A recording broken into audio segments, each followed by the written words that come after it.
Hi friends, Karthigai Deepa சீரியலில் மே 30க்கான episode தாங்க பார்க்க போகிறோம். அதுக்கு முன்னாடி வீடியோ ஸ்கிப் பண்ணாமல் கேளுங்க. வீடியோ பிடிச்சிருந்தா லைக் பண்ணுங்கள், ரொம்ப பிடிச்சிருந்தா ஃபாலோ பண்ணுங்கள். வாங்க ஃப்ரெண்ட்ஸ், வீடியோவில் என்னென்னு பார்க்கலாம். நம்ம கார்த்தி பார்த்தீங்கன்னா தீபா கிட்ட வந்து பேசிக்கிட்டு இருக்காங்க.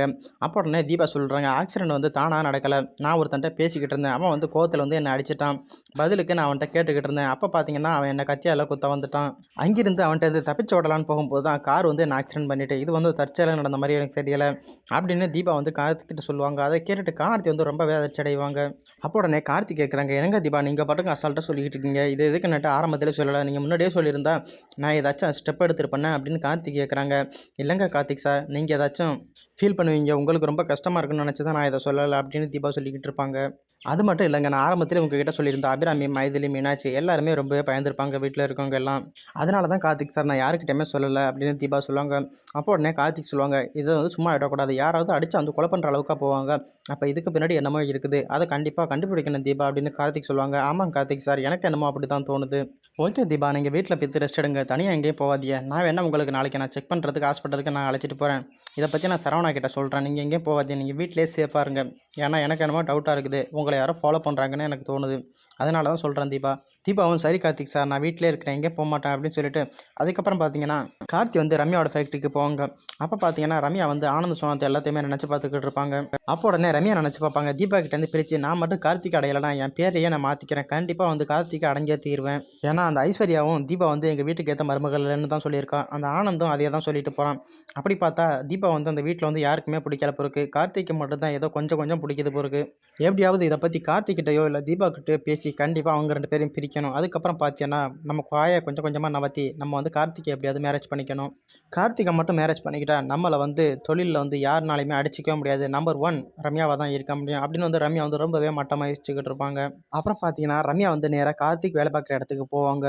அப்போ உடனே ரம்யா வந்து கார்த்திகிட்ட பேசிக்கிட்டு இருப்பாங்க, கார்த்திக் வேலையெல்லாம் எப்படி போயிட்டுருக்குது அப்படின்னு. அப்போ பார்த்தீங்கன்னா கார்த்திக் சொல்லுவாங்க, அதெல்லாம் சூப்பராக போயிட்டுருக்கு மேடம், எந்த பிரச்சனையும் இல்லை அப்படின்னு சொல்லுவாங்க.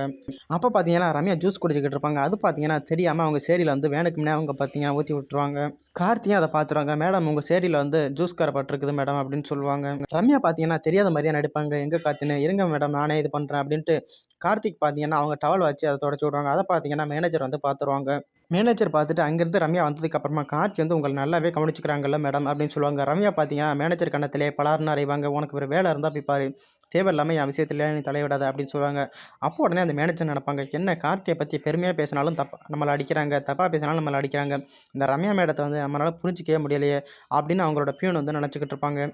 இன்னொரு பக்கம் பார்த்தீங்கன்னா கார்த்தி கூட வேலை பார்க்குற லேபர் வந்து, என்ன கார்த்தி தேவசேனா கொண்டுன்னா ஓடி பீத்து காப்பாற்றுற பொறுக்கு அப்படின்னு கார்த்தி வந்து ரொம்பவே கலாய்ச்சிக்கிட்டு இருப்பாங்க. அப்போ உடனே கார்த்திக் சொல்லுவாங்க, அவங்க என்னோட பாஸ்னா, யாராக இருந்தாலும் கண்டிப்பாக நான் ஹெல்ப் பண்ணுவேன், அதுவும் நம்மளோட முதலாளியாக பேத்தாங்க, எப்படி நம்ம வந்து ஹெல்ப் பண்ணாமல் இருக்க முடியும் அப்படின்னு கார்த்திக் சொல்லிக்கிட்டு இருப்பாங்க. அதுக்கப்புறம் பார்த்தீங்கன்னா கார்த்தி கூட வேலை பார்க்குற லேபர் கிட்ட வந்து கேசவன் வந்து பேசுவாங்க, ரம்யாவோட மேனேஜர், என்ன ரம்யா மேடம் வந்து கார்த்திக் எதுவும் லவ் பண்ணுறாங்களா அப்படின்னு கேட்பாங்க. அதுக்கு உடனே அந்த லேபர் சொல்லுவாங்க, போகிற பக்கம் பார்த்தா தேவசேனா வந்து கார்த்திக் தான் லவ் பண்ணுறாங்கன்னு எனக்கு தெரியுது அப்படின்னு பேசிக்கிட்டு இருப்பாங்க 2 பேரும். இது அங்கே வேலை பார்க்குறவங்க ஒர்க்கர் எல்லாரும் அதுலேயுமே விழுந்துடும், பார்த்தீங்கன்னா எல்லாருக்குமே தெரிஞ்சு போயிடும். அதுக்கப்புறம் பார்த்தீங்கன்னா ரம்யா நினச்சிக்கிட்டு இருப்பாங்க, கார்த்திகை எப்படியாவது பார்க்கணும் போல இருக்குது, எப்படியாவது நம்ம கேபினுக்கு வர வைக்கணுமே அப்படின்னு நினச்சிக்கிட்டு இருப்பாங்க. அதுக்கப்புறம் பார்த்தீங்கன்னா அவங்களோட மேனேஜரை கூப்பிட்டு கார்த்திகை ஒரு விஷயமா வர சொன்னேன் அப்படின்னு சொல்லுவாங்க. அதுக்கப்புறம் பார்த்தீங்கன்னா மேனேஜர் கேசவன் பார்த்து கார்த்திகை பார்த்து, ரம்யா மேடம் உங்களை வர சொன்னாங்க, நீங்கள் போங்க அப்படின்னு சொல்லுவாங்க. கார்த்திக் பார்த்தீங்கன்னா அங்கே இருக்கிற வேலையெல்லாம் போட்டுட்டு நேராக ரம்யா பக்கத்துக்காக அவங்களோட கேபினுக்கு வருவாங்க. அப்போ உடனே ரம்யா சொல்லுவாங்க, கார்த்திக் நான் உங்ககிட்ட ஏற்கனவே சொல்லியிருந்தேன், பெங்களூர் போனோம்னா 2 டேஸ் நம்ம ஸ்டே பண்ணுற மாதிரி இருக்கும், எப்போ நம்ம போகலாம் அப்படின்னு கேட்பாங்க. அதுக்கு உடனே கார்த்திக் சொல்லுவாங்க, மேடம் என்னோட ஒய்ஃபுக்கு வந்து உடம்பு முடியலை மேடம், நான் 2 டேஸ் கழிச்சு தான் எதாக இருந்தாலும் சொல்ல முடியும் அப்படி சொல்லுவாங்க. அதை கேட்டுட்டு பார்த்தீங்கன்னா ரம்யா வந்து ரொம்ப வேக்கடுப்பாயிருவாங்க, சரி எல்லாத்துலேயும் இந்த தீபா வந்து குறுக்க வராளே, அவளை ஏதாச்சும் பண்ணணும் அப்படின்னு நினச்சிக்கிட்டு இருப்பாங்க. அதுக்கப்புறம் பார்த்தீங்கன்னா ரம்யா வந்து நேராக தீபாவுக்கு கால் பண்ணுவாங்க. தீபா உடனே நான் சொல்லவும் என்ன கால் பண்ணியிருக்க திடீர்னு அப்படின்னு கேட்பாங்க. அப்போ பார்த்தீங்கன்னா ரம்யா கேட்பாங்க, என்ன தீபா உனக்கு எதுவும் ஆக்சிடென்ட் ஆகிடும்ல அப்படின்னு கேட்பாங்க. ஆமாம் யாருன்னு தெரியல, என்னை யாரோ கத்தியால் குத்த வந்தாங்க, அதுக்கப்புறம் நான் அங்கேருந்து தப்பிச்சு ஓட்டினேன், பார்த்தீங்கன்னா காரை விட்டு என்னை அடிச்சிட்டாங்க, லைட்டாக கையில் தான் அடிபட்டிருக்குது, அதெல்லாம் ஒன்றும் பிரச்சனை இல்லாமல் அப்படின்னு பேசிக்கிட்டு இருப்பாங்க. அப்போ உடனே ரம்யா சொல்லுவாங்க, தீபா நான் உன்னை பார்க்க முடியுமா, நம்ம எப்பொழுதும் மீட் பண்ணோம்ல அந்த காஃபி ஷாப்புக்கு அங்கே வந்துடுறியா அப்படின்னு கேட்பாங்க. தீபாவும் அதுக்குன்னு நான் கண்டிப்பாக வந்துடுறேன் அப்படின்னு சொல்லிட்டு தீபா பார்த்தீங்கன்னா ரம்யாவை பார்க்குறதுக்காக கிளம்பிடுவாங்க. ரம்யாவும் உடனே தீபா பார்க்குறதுக்காக அவங்க கார் எடுத்துக்கிட்டு நேராக காஃபி ஷாப்புக்கு கிளம்பிடுவாங்க. பார்த்தீங்கன்னா ரம்யா வரதுக்காக தீபா வந்து முன்னாடியே போய் வெயிட் பண்ணிக்கிட்டு இருப்பாங்க. அதுக்கப்புறம் பார்த்தீங்கன்னா ரம்யா வருவாங்க. ரம்யா வந்து, தீபா என்ன ஒன்று ரொம்ப நேரம் காக்க வச்சுட்டேனா, அப்படியெல்லாம் இல்லாமல் உனக்காக தானே நான் வெயிட் பண்ணுறேன் அப்படின்னு சொல்லுவாங்க. அப்புறம் பார்த்தீங்கன்னா தீபாவும் ரம்யாவும் பேசிக்கிட்டு இருப்பாங்க.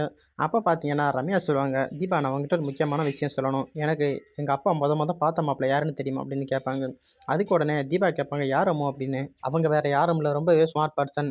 அவங்க வந்து உனக்கு தெரிஞ்சவங்க தான், உன்னோட க்ளோஸ் ரிலேட்டிவ் தான் அப்படின்னு சொல்லுவாங்க. அப்போ உடனே தீபா கேட்பாங்க, "யார் அம்மு?" அப்படின்னு. "அது வேற யாருமே இல்ல, கார்த்திக் தான்" அப்படின்னு சொல்லுவாங்க. அத கேட்டுட்டு தீபா வந்து செம்மையா ஷாக் ஆயிருவாங்க. அப்போ உடனே தீபா கேட்பாங்க, "என்ன அம்மு சொல்ற? என்னால நம்பவே முடியலையே" அப்படின்னு. "ஆமா, எங்க அப்பா மொத பார்த்த மாப்பிள்ளை வந்து கார்த்திக் தான். அவங்கள தான் இப்ப நீ மேரேஜ் பண்ணியிருக்கிற. நான் அந்த டயத்துல எனக்கு மேரேஜே வேண்டாம்னு நான் பிடிவாதமா இருந்தேன். அதனால தான் நான் மேரேஜ் பண்ணல. அப்படி நான் ஒருவேளை அந்த டயத்துல நான் மேரேஜுக்கு ஒத்துக்கிட்டு இருந்தேன்னா, நான் கார்த்திக்க தான் கண்டிப்பா மேரேஜ் பண்ணியிருப்பேன்" அப்படின்னு சொல்லுவாங்க. அத கேட்டுட்டு தீபா பார்த்தீங்கன்னா, ரொம்பவே ஒரு சோகமா உட்காந்துருப்பாங்க.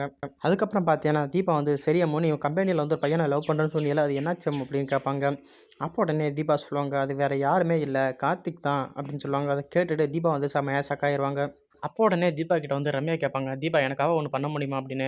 "சொல்லு அம்மு, நான் எதா இருந்தாலும் உனக்காக நான் கண்டிப்பா பண்றேன்" அப்படின்னு சொல்லுவாங்க. அப்போ உடனே ரம்யா சொல்லுவாங்க, "என்னோட சொத்துல வந்து பாதிய உனக்கு எழுதி வச்சுர்றேன். நான் உனக்கு ஒரு நல்ல மாப்பிள்ளையா கல்யாணம் பண்ணி குடுக்குறேன். நீ வந்து கார்த்திக் வந்து எனக்காக நீ விட்டுடு" அப்படின்னு சொல்லுவாங்க. அத கேட்டுட்டு தீபா வந்து செமையா கடுப்பாயிருவாங்க. "நீ எல்லாம் என்னோட ஃப்ரெண்டுன்னே மொத சொல்லாதடி" அப்படின்னு சொல்லிட்டு ரம்யா கன்னத்திலே பளார் பளார்ன்னு தீபா வந்து அறைவாங்க. அதுக்கப்புறம் பார்த்தீங்கன்னா, அழுதுகிட்டே தீபா வந்து அங்கேருந்து எழுந்திரிச்சு வந்துருவாங்க. ரம்யா பார்த்தீங்கன்னா, ஒரு வேள நம்ம தான் ரொம்ப அவசரப்பட்டுட்டோமோ அப்படின்னு நெனச்சுக்கிட்டு இருப்பாங்க. அப்புறம் பார்த்தீங்கன்னா, தீபா அழுதுகிட்டே வந்து கார்த்திய பார்ப்பாங்க. கார்த்திய பார்த்து தீபா வந்து நடந்த விஷயத்த எல்லாத்தையுமே சொல்லுவாங்க. அத கேட்டுட்டு கார்த்தி வந்து செம்மையா ஷாக் ஆயிருவாங்க. கார்த்தி பார்த்தீங்கன்னா, செம்ம கோவத்துல இருப்பாங்க ரம்யா மேடத்து மேல. அதுக்கப்புறம் பார்த்தீங்கன்னா, கார்த்தி வந்து அவங்க பைக் எடுத்துக்கிட்டு நேரா ரம்யாவ பார்க்கறதுக்காக போவாங்க. ரம்யா வீட்டுக்கே கார்த்தி வந்து போயிருவாங்க.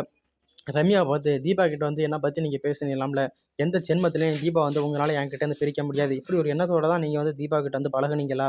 என் தீபா வந்து என்னைக்குமே எந்த ஜென்மத்திலயுமே என்கிட்ட இருந்து பிரிக்க முடியாது. என் தீபா தான் எனக்கு உயிர்" அப்படின்னு கார்த்தி வந்து சொல்லிட்டு, அங்கிருந்து கோவத்தோட கிளம்பிருவாங்க. ரம்யா பார்த்தீங்கன்னா, "போ கார்த்தி போ. உன்னை எப்படியாவது நான் அடையாம விடமாட்டேன். கண்டிப்பா பாரு, உன்னை என் கழுத்தில தாலிய கட்ட வைப்பேன்" அப்படின்னு ரம்யா நினச்சுக்கிட்டு இருப்பாங்க. அதுக்கப்புறம் பார்த்தீங்கன்னா, ரம்யாவோட அப்பா பேசுவாங்க. "ரம்யா, நீ பண்றது ரொம்பவே தப்பும்மா. அந்த தீபா வந்து ரொம்பவே நல்ல பொண்ணு. அவனோட புருஷன் வந்து கார்த்தின்னு தெரிஞ்சும் நீ வந்து அந்த பையன் மேல ஆசைப்படலாமாம்மா? இதெல்லாம் வந்து உனக்கு ரொம்பவே தப்பும்மா." அப்போ உடனே தீபா சொல்லுவாங்க, "நீங்க தானே டாடி எனக்கு மொத பார்த்த மாப்பிள்ளை கார்த்திக்ன்னு சொன்னீங்க. அதனால தான் நான் அவர் மேல ஆசைப்பட்டேன். நீ ஆசைப்பட்டதெல்லாம் தப்புதாம்மா. அது வந்து தீபாவ மேரேஜ் பண்றதுக்கு முன்னாடியே நீ ஆசைப்பட்டிருந்தா, கண்டிப்பா நான் அந்த பையன உனக்கு மேரேஜ் பண்ணி வச்சிருப்பேன்ம்மா. ஆனா இப்ப வந்து அவ வாழ்க்கையில வந்து தீபான்னு ஒரு பொண்ணு இருக்கிறாம்மா. அவளோட வாழ்க்கை வந்து நம்ம கெடுக்கக்கூடாதும்மா. அது வந்து நல்லா இருக்காதும்மா" அப்படின்னு ரம்யாவோட அப்பா சொல்லுவாங்க. தீபா பார்த்தீங்கன்னா, அத கொஞ்சம் கூட காதுலயே வாங்க மாட்டாங்க. அப்போ உடனே தீபா நினச்சுக்கிட்டு இருப்பாங்க, "நான் எது ஒண்ணு நினச்சேனோ, அத கண்டிப்பா நான் அடையாம விட மாட்டேன். என் வாழ்க்கையில எது ஒண்ணு நினச்சேனோ, அத கண்டிப்பா நான் அடைஞ்சே தீருவேன். கண்டிப்பா அந்த கார்த்திக் வந்து நான் மேரேஜ் பண்ணியே தீருவேன்" அப்படின்னு தீபா பார்த்தீங்கன்னா, ரொம்பவே மட்டமா யோசிப்பாங்க அந்த இடத்துல. அதுக்கப்புறம் பார்த்தீங்கன்னா, கார்த்திய தான் காட்டுவாங்க. கார்த்தி வந்து தீபா கிட்ட சொல்லுவாங்க, "நான் இனிமே அந்த கம்பெனிக்கெல்லாம் போகல தீபா. வேலைக்கெல்லாம் போகல. இந்த சவால்லயே தோத்தாலும் எனக்கு ஒண்ணும் பிரச்சனை இல்ல. எனக்கு வந்து நீ தான் முக்கியம். இந்த சொத்தெல்லாம் எனக்கு ஒண்ணும் வேண்டாம்" அப்படின்னு சொல்லுவாங்க. இத பார்த்தீங்கன்னா, ரியா வந்து கேட்டுக்கிட்டு இருப்பாங்க. ரியா கேட்டுட்டு உடனே ரியா வந்து ஐஸ்வர்யாவுக்கு கால் பண்ணி, இவங்க 2 பேரும் பேசுற எல்லா விஷயத்தையுமே ஐஸ்வர்யா கிட்ட சொல்லுவாங்க. ஐஸ்வர்யா வந்து அத கேட்டுட்டு ரொம்பவே சந்தோஷப்படுவாங்க. அப்போ உடனே ஐஸ்வர்யா கேட்பாங்க ரியா கிட்ட, "அப்ப கார்த்தி வந்து ரம்யாவ லவ் பண்றது தீபாவுக்கு தெரிஞ்சுபித்தா?" அப்படின்னு. தீபா கிட்ட வந்து ரம்யா வந்து எல்லா விஷயத்தையுமே சொல்லிட்டாளாம். அதனால தான் தீபா வந்து என் காலுங்ககிட்ட உட்காந்துருக்கா அப்படின்னு ரியா சொன்னதோட, அத கேட்டுட்டு ரொம்பவே